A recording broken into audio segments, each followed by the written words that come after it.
Hello students, welcome to Shri Rajlakshmi royal academy of science Vita. P block topic सुरू आहे. आपण लेक्चरमध्ये पी ब्लॉक या टॉपिक मधला ओझोन हा पार्ट डिस्कस करत आहे. ओझोनचं आपण फिजिकल प्रॉपर्टीज डिस्कस केलेले आहेत, थोडंसं त्याची इंट्रोडक्शन पण डिस्कस केलेली आहे. आता थोडंसं हेडिंग आहे की केमिकल प्रॉपर्टीज ऑफ ओझोन. आणि ओझोन मध्ये केमिकल प्रॉपर्टी बघत असताना 4 महत्वाचे पॉइंट आहेत.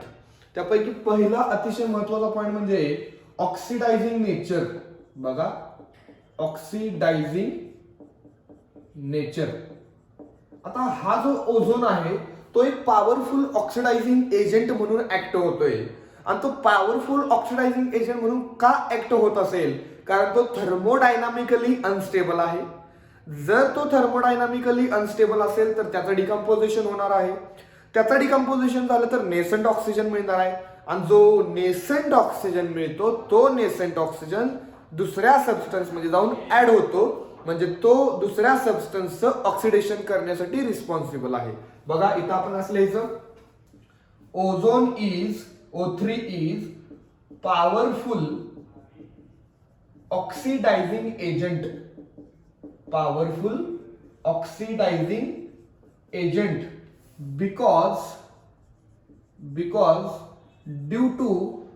because ozone is thermodynamically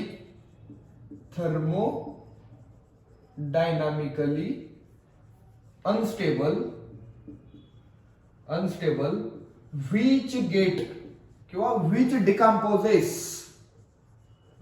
decomposes to give काय देणार आपल्याला डिकम्पोज झाल्यानंतर? To give nascent oxygen. बरोबर का? मग ती डिकम्पोजिशनची रिॲक्शन कशी आहे बघा. ओझोन हा एक गॅस असतो, गॅसचा मॉलिक्युल आहे.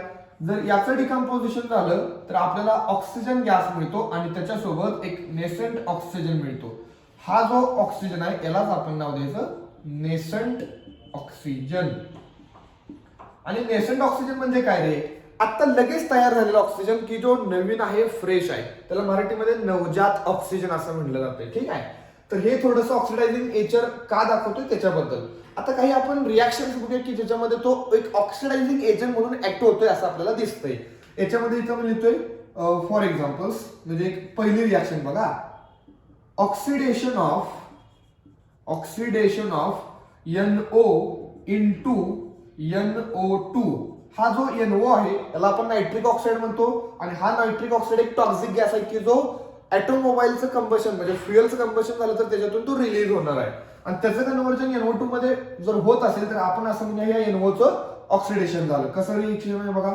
Nitric oxide gas reacts with ozone, it gives NO2 gas. म्हणजे ह्या ओझोननं हा जो नेसंट ऑक्सिजन आपल्याला दिलेला, प्रोव्हाइड केलेला, तो ह्या NO मध्ये ऍड झाला आणि NOचं कन्व्हर्जन NO2 मध्ये झालं. प्लस हा ओझोन कशामध्ये कन्वर्ट होणार आता? O2 गॅस मध्ये. हे आहे फर्स्ट रिॲक्शन. सेकंड एक्झाम्पल बघायला झालं तर PbS याला आपण लीड सल्फाइड असं नाव देतो. Lead sulphide. आणि लीड सल्फाइड मध्ये हा जो सल्फर आहे त्या सल्फरची ऑक्सिडेशन स्टेट -2 आहे. बघा जरा चेक करा. याची रिॲक्शन जर ओझोन सोबत केली तर आपल्याला जो प्रोडक्ट मिळणार आहे तो आहे लीड सल्फेट PbSO4 प्लस इथे एक ऑक्सिजन गॅस आपल्याला मिळणार आहे. बरोबर आहे. रिॲक्शन जरा बॅलन्स आहे का जरा चेक करा. 1 Pb 1 सल्फर. ऑक्सिजन किती आहेत बघा. 4 + 2 6, म्हणजे इथं 2 आपण लिहूया. म्हणजे आता रिॲक्शन आपली बॅलन्स आहे. तर हे सेकंड एक्झाम्पल आहे. लीड सल्फाइडचं कन्व्हर्जन कशामध्ये झालेलं आहे? लीड सल्फेट मध्ये झालेलं आहे. आणि लीड सल्फेट मध्ये हा जो सल्फर आहे या सल्फरची ऑक्सिडेशन स्टेट +6 आहे. म्हणजे ह्या सल्फरची ऑक्सिडेशन स्टेट इन्क्रीज झालेली आहे. म्हणजे सल्फरचं काय झालं असेल? ऑक्सिडेशन कुणी केलं? ओझोननं. मग सल्फर इथं ओझोन कोण ऍक्ट होत असेल? Oxidizing agent. बरोबर आहे का? हे 2 एक्झाम्पल लक्षात ठेवा. अजून एखादं एक्झाम्पल द्यायचं झालं तर पोटॅशियम आयोडाईडचं बघा. Ki याचा आपण ऍक्वा सोल्युशन तयार करायचं. पोटॅशियम आयोडाईडचं कसलं सोल्युशन? ऍक्वा सोल्युशन मध्ये इथं वॉटर प्रेझेंट असणार आहे. आणि याची रिॲक्शन जर ओझोन सोबत केली तर आपल्याला प्रोडक्ट मिळतो. हा Ki कशामध्ये कन्वर्ट होतो बघा. पोटॅशियम आयोडाईड मध्ये, म्हणजे हा जो Ki जो नावाचा पार्ट आहे हा K OH च्या सोबत रिॲक्ट होतो आणि हा I I2 मध्ये कन्वर्ट होतो. म्हणजे हा K कशामध्ये जाणार? KOH मध्ये प्लस हा आयोडीन कशामध्ये जाणार I2 मध्ये जाणार प्लस हा ओझोन कशामध्ये कन्वर्ट होणार O2 मध्ये कन्वर्ट होणार. मग रिएक्शन बॅलन्स करूया. इथं 2 आयोडीन आहेत इथं एकच आहे म्हणजे इथं 2 लिहा. 2 पोटॅशियम इथं लिहा 2 KOH. आता रिएक्शन बॅलन्स आहे का बघा. हायड्रोजन किती आहे इथं 2 इथं पण 2 आहेत. ऑक्सिजन किती आहेत बघा इकडे लेफ्टला हे 1 + 3 4 हे 2 आणि हे 2 4. So this is the balance of the chemical reaction. ह्या तीनही केमिकल रिएक्शन मध्ये आपल्याला काय बघायला मिळतंय तर हा जो ओझोन आहे तो ओझोन एक पॉवरफुल ऑक्सिडायझिंग एजंट म्हणून काम करतोय हे आपल्याला बघायला मिळतंय. Write down.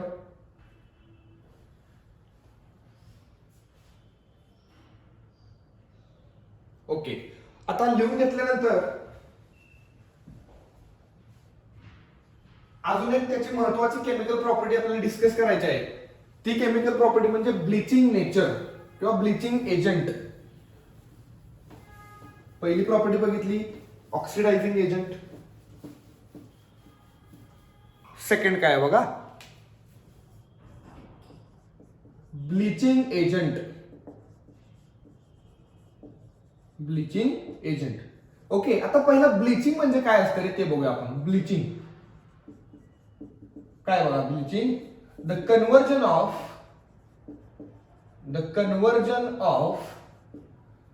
colored matter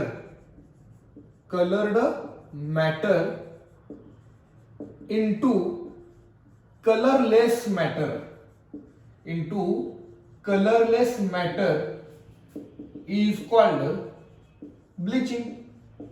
bleaching म्हणजे काय थोडक्यात काय आपले जे फॅब्रिक्स असतात किंवा फॅब्रिकवरती जो कलर असतो तो कलर जर आपल्याला रिमूव्ह करायचा असेल तर त्याला आपण म्हणतो ब्लिचिंग. ही जी काय प्रोसेस असते की ज्या प्रोसेसमध्ये फॅब्रिकवरचा जो कलर आहे तो रिमूव्ह केला जातो त्याला म्हणायचं ब्लिचिंग. आणि जो एजंट वापरला जातो त्याला म्हणायचं ब्लिचिंग एजंट. याच्यामध्ये फर्स्ट पॉइंट लिहिला पाहिजे ozone act as a good bleaching agent. कारण काय as it provides nascent oxygen. तो नेसेंट ऑक्सिजन प्रोव्हाइड करतो. आणि नेसेंट ऑक्सिजन कसा प्रोव्हाइड करतोय ozone it give O2 plus nascent oxygen. बरोबर आहे. आणि हा नेसेंट ऑक्सिजन रिस्पॉन्सिबल आहे कशासाठी तर बघा एक कलर्ड मॅटर आहे. ओके. कलर्ड मॅटर याच्यामध्ये जर नेसेंट ऑक्सिजन ऍड झाला तर त्याचं कन्वर्जन कलरलेस मध्ये होणार आहे. Colourless matter. ओके. मग हा नेसेंट ऑक्सिजन रिस्पॉन्सिबल आहे की कलर्डचं रूपांतर कलरलेस मध्ये करण्यासाठी आणि म्हणून तो एक ब्लिचिंग एजंट म्हणून ऍक्ट होतोय. ओके. आणि याचं महत्वाचं फंक्शन काय आहे तर बघा ozone act as bleaching agent in the absence of moisture. हे खूप इम्पॉर्टंट आहे. इन द अबसेन्स ऑफ मॉइश्चरच्या अबसेन्स मध्ये तो ब्लिचिंग एजंट म्हणून ऍक्ट होतो. Hence it is called as dry bleaching agent किंवा ड्राय ब्लीच. ओके. म्हणून त्याला काय नाव दिलं जातंय ड्राय ब्लीच. का ड्राय ब्लीच नाव दिलं तर कारण अबसेन्स ऑफ मॉइश्चर मध्ये तो ब्लिचिंग एजंट म्हणून ऍक्ट होतोय. ओके. तर ही आहे सेकंड प्रॉपर्टी केमिकल प्रॉपर्टी की जो ब्लिचिंग एजंट तो दाखवतोय. Okay. Right down.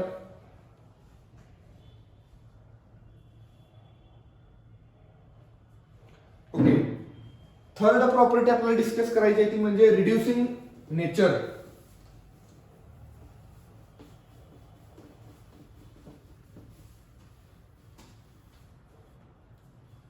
Third point reducing nature.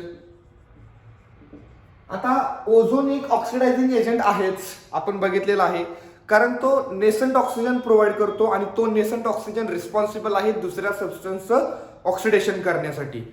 तसंच सिमिलर हा एक ओझोन एक रिड्युसिंग नेचर पण शो करतो. म्हणजे इथं लिहितो मी ozone act as reducing agent and it reduces त्या रिडक्शन करतो. कुणाला रिडक्शन करतो and it reduces compounds of peroxide, हे खूप इम्पॉर्टंट आहे बघा. कंपाऊंड्स ऑफ पेरॉक्साइड म्हणजे पेरॉक्साइडची जी कंपाऊंड्स असतात त्यांचं रिडक्शन हा करतो. फॉर एक्झाम्पल आपण जर रिॲक्शन बघायला गेलो तर H2O2 एक्वस सोल्युशन आहे. याच्यामध्ये जर आपण ओझोन गॅस ऍड केला तर ह्या ओझोन मधून नेसंट ऑक्सिजन बाहेर पडतो, बरोबर आहे. आणि तो नेसंट ऑक्सिजन कसा होतो बघा, H2O2 चं डिकम्पोजिशन झालं तर इथं H2O मिळणार आहे. आणि हा H2O म्हणजे H2O2 चं कन्व्हर्जन कसं झालं H2O मध्ये, म्हणजे अजून एक ऑक्सिजन बाहेर पडला तो याच्यासोबत कंबाईन केला. म्हणजे किती ऑक्सिजन बघा, हे 3 ऑक्सिजन म्हणजे 1 2 3 आणि याच्यातून एक अजून ऑक्सिजन रिलीज झाला. मग हे 4 ऑक्सिजन झाले. 4 ऑक्सिजन म्हणजे 2 टाइम्स ऑफ ऑक्सिजन गॅस. बघा ओझोन आपण कसं लिहू शकतोय, OOO 3 ऑक्सिजन लिहू शकतोय आणि H2O2 मधला एक ऑक्सिजन रिमूव्ह करा म्हणजे तो कशात कन्वर्ट होईल H2O मध्ये. आणि हा एक ऑक्सिजन आणि हे 3 ऑक्सिजन 4 ऑक्सिजन म्हणजे 2O2 गॅस. आता फक्त रिड्युसिंग नेचर दाखवतोय म्हणजे काय दाखवतोय, इथं ऑक्सिजनचे ऑक्सिडेशन स्टेट -1 पाहिजे कारण ते पेरॉक्साइड आहे. आणि इथं H2O मध्ये हा जो ऑक्सिजन आहे याची -2 पाहिजे म्हणजे ऑक्सिडेशन स्टेट काय झालेली आहे, डिक्रीज झालेली आहे. ऑक्सिडेशन स्टेट डिक्रीज झालेली आहे याचा अर्थ काय झाला असेल, याचा अर्थ रिडक्शन झालं. कुणाचं रिडक्शन झालं, H2O2 चं रिडक्शन झालं. कुणी केलं, ओझोननं केलं. कसं केलं, ऑक्सिजनला रिमूव्ह करून केलं. म्हणून हा ओझोन एक रिड्युसिंग एजंट म्हणून काम करतोय. अजून एखादं एक्झाम्पल द्यायचं झालं तर BaO2 हे पण एक पेरॉक्साइड आहे. तुम्हाला असं वाटत असेल की सर हे बेरियमचं ऑक्साइड आहे, नाही. बेरियम हा सेकंड ग्रुपचा इलेमेंट आहे आणि सेकंड ग्रुपचा इलेमेंट असेल तर त्याचं ऑक्साइड आपण बघितलं MO टाइप मध्ये असतं. पण MO2 जर असं काय असेल, MO2 म्हणजे बेरियम O2 BaO2 तर ते पेरॉक्साइड आहे. याची रिॲक्शन ओझोन सोबत केली तर आपल्याला काय मिळणार आहे, बेरियमचं oxide plus oxygen gas. So this is the reducing nature of ozone. ह्या आहेत important 3 chemical properties of ozone. कोणते कोणते बघा, ऑक्सिडायझिंग एजंट म्हणून काम करतोय, ब्लिचिंग एजंट म्हणून काम करतोय आणि रिड्युसिंग नेचर पण तो शो करतोय. आता थोडंसं त्याचं स्ट्रक्चर आपल्याला डिस्कस करायचं आहे, कोणाचं, ओझोनचं. राईट डाऊन, हेडिंग लिहा, स्ट्रक्चर ऑफ ओझोन.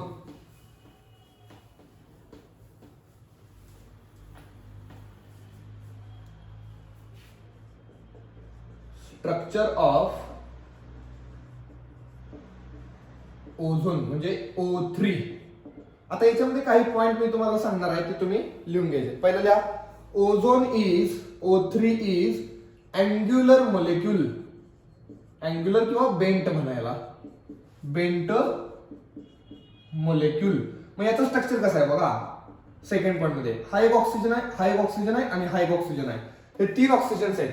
प्रत्येक ऑक्सिजनच्या व्हॅलेन्स शेलमध्ये 6 इलेक्ट्रॉन्स असतील. म्हणजे कसं 1 2 3 4 5 6 1 2 3 4 5 6 1 2 3 4 5 6. प्रत्येक ऑक्सिजनच्या व्हॅलेन्स शेलमध्ये 6 इलेक्ट्रॉन्स आहेत. ह्या ऑक्सिजनचा एक इलेक्ट्रॉन आणि याचा पण एक इलेक्ट्रॉन, एक केमिकल बॉन्ड तयार झाला. ह्या ऑक्सिजनचा एक आणि ह्या पण ऑक्सिजनचा एक दुसरा केमिकल बॉन्ड तयार झाला, बरोबर आहे. परंतु आता हा जो ऑक्सिजन आहे तो ऑक्सिजन स्वतःच्या दोन्ही इलेक्ट्रॉन ह्याला डोनेट करतोय. म्हणजे हा कोणता बॉन्ड असेल रे, कोऑर्डिनेट बॉन्ड असेल. या ऑक्सिजनवर चार्ज कुठला आला, -1 आला. का -1 आला, कारण ह्याला एक्स्ट्रा 2 इलेक्ट्रॉन मिळाले रे. आणि ह्या वरच्या ऑक्सिजनवर चार्ज यायला पाहिजे +1, कारण त्याने स्वतःची वाट लावली ना 2 इलेक्ट्रॉन लूज करून. This is the structure of ozone. पण ह्या स्ट्रक्चर मध्ये रेझोनन्स पण आपल्याला बघायला मिळतो. कसा रेझोनन्स असेल तर हा बॉन्ड इकडे गेला, इकडे शिफ्ट झाला तर स्ट्रक्चर असं होईल का बघा बरं, O O आणि इकडे O. हा सिंगल होता, आता इथं डबल बॉन्ड क्रिएट झाला आणि इथं सिंगल बॉन्ड असेल, बरोबर आहे. चार्जेस कसे असतात, 1 2 3 4 5 6 1 2, इथं एकच इलेक्ट्रॉन पेअर शिल्लक आहे 1 2 3 4. इथं -1 असेल तर इथं +1 असेल. हे 2 स्ट्रक्चर्स आहेत ओझोनची. कुठली, रेझोनेटिंग स्ट्रक्चर्स. इथं आपण इथं लिहितोय रेझोनेटिंग स्ट्रक्चर्स. आता रेझोनन्स हायब्रिड जर ड्रॉ करायचं असेल तर इलेक्ट्रॉन कुठे फिरायला लागलेत बघा, इथून इकडे या भागामध्ये इलेक्ट्रॉन फिरायला लागलेत. म्हणजे तर रेझोनन्स हायब्रिडचं स्ट्रक्चर बघा 1 2 आणि 3. हा एक सिंगल बॉन्ड दाखवा, हा एक सिंगल दाखवा आणि इलेक्ट्रॉन असे दाखवा, हे असे फिरलेले. Okay, this is the structure of resonance hybrid. Okay, तर हे आहे स्ट्रक्चर. याच्यामध्ये तुम्हाला थोडंसं बॉन्ड अँगल, बॉन्ड लेंथ बद्दल इन्फॉर्मेशन पाहिजे.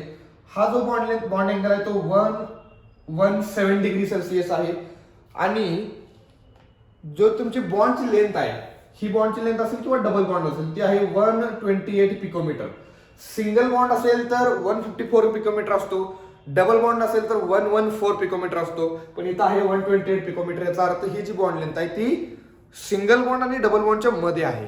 याचा अर्थ इथं पार्शली डबल बॉन्ड कॅरेक्टर आहे आणि मॉलिक्यूल मध्ये पार्शली डबल बॉन्ड कॅरेक्टर जर येत असेल याचा अर्थ त्या मॉलिक्यूल मध्ये रेझोनन्स आहे, बरोबर का? तर हे आहे त्याचं स्ट्रक्चर. Right down. आता स्ट्रक्चर लिहिल्यानंतर आपल्याला त्याचे युजेस बघायचे आहेत. हेडिंग असल्या युजेस ऑफ ओझोन किंवा युजेस बघण्यापूर्वी अजून एक आपल्याला छोटासा पॉइंट आहे, तो म्हणजे ओझोन डिप्लेक्शन. ओझोन डिप्लेक्शन कधी कधी असा प्रश्न विचारला जाऊ शकतो की right a note on ozone deflection. तरी बघा, ओझोनचा लेअर कुठं असतो तुम्हाला माहित आहे. ही आहे आपली अर्थ आणि सी लेवल पासून 20 किलोमीटर वरती इथं हा तुमचा ओझोनचा असा लेअर असतो, बरोबर आहे. मग हा जो ओझोनचा लेअर आहे, ह्या लेअरला जर होल क्रिएट झाले, काय क्रिएट झाले? होल, तर आपण त्याला म्हणतो ओझोन डिप्लेक्शन. आणि हे जे होल क्रिएट होतात, हे होल क्रिएट होण्यासाठी दोन रिझन आहेत. पहिलं रिझन म्हणजे CFC क्लोरोफ्लोरोकार्बन आणि दुसरं रिझन म्हणजे nitric oxide which is toxic gas released from the fuel of motorcycle. याच्यामध्ये पहिला पॉइंट आपण काय लिहिणार? व्हाय ओझोन लेअर इज डिप्लेक्टेड. काय काय याच्यामध्ये काय सांगायचं सांगा बरं. तर इथं लिहितोय मी क्लोरोफ्लोरोकार्बन किंवा मला वाटतं तुमच्याकडे असेल ते क्लोरोफ्लोरोकार्बन युज्ड इन किंवा मी सांगतो तुम्ही लिहून घ्या. Chlorofluorocarbon used in aerosols and refrigerators. Aerosols and refrigerators makes hole in ozone layer. Makes hole in ozone layer. Hence, excess of UV rays. Hence, excess of UV rays reaches to the surface of Earth. Reaches to the surface of Earth and which can cause skin cancer. Okay. हा आहे first point. Second point काय? Also, nitric oxide released from the exhaust system of car and supersonic jet aeroplanes slowly depletes ozone layer. तर हे आहे आपलं ओझोनचं deflection. आता त्याचे uses आपल्याला बघावे लागतील. Right down uses of ozone. पहिला uses. Ozone can be used as a germicide. जर्मिसाइडला मराठीमध्ये जंतुनाशक म्हणून आपण त्याला सांगू शकतो. मग जंतू जे असतात, व्हायरसेस असतील, बॅक्टेरिया असतील, त्यांना किल करायचं असेल तर ओझोन वापरले जातात. त्याच्यानंतर second, ozone can be used as a disinfectant to purify water because ozone kills bacteria and viruses. Ozone काय करतो? बॅक्टेरिया आणि व्हायरसला किल करतो, म्हणून तो एक डिसइन्फेक्टंट एजंट आहे. जर्मिसाइड म्हणून पण वापरतात. हे एक दोन युजेस आहेत. त्याच्यानंतर third point, ozone can be used as a mild bleaching agent. हे आपण बघितलेलंच आहे, माइल्ड ब्लिचिंग एजंट. ओके. हे 3 युजेस आहेत, खूप इम्पॉर्टंट आहेत. हे right down.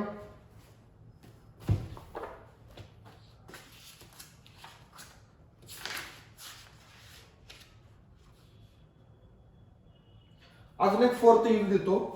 Ozone can be used in crowded areas like cinema halls, railway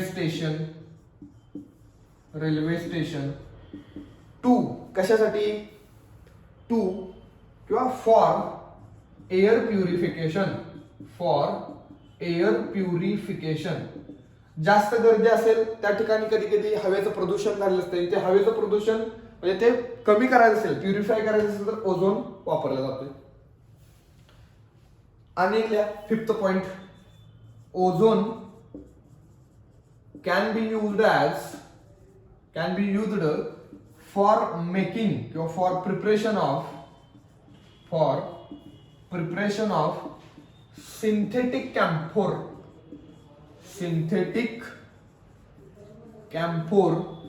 and KMNO4 potassium permanganate असेल किंवा सिंथेटिक कॅम्फोर असेल ते प्रिपेअर करण्यासाठी ओझोनचा वापर केला जातोय. तर अशा पद्धतीने इथं आपण ओझोन हा पार्ट कव्हर केलेला आहे, फिनिश केलेला आहे. ह्या आजच्या लेक्चरमध्ये जेवढ्या काही नोट्स झाल्या ते तुम्ही तुमच्या नोटबुकमध्ये लिहून घ्या. नेक्स्ट लेक्चरला थोडंसं सल्फर बद्दल आपल्याला डिस्कशन करायचं आहे. Okay, thank you.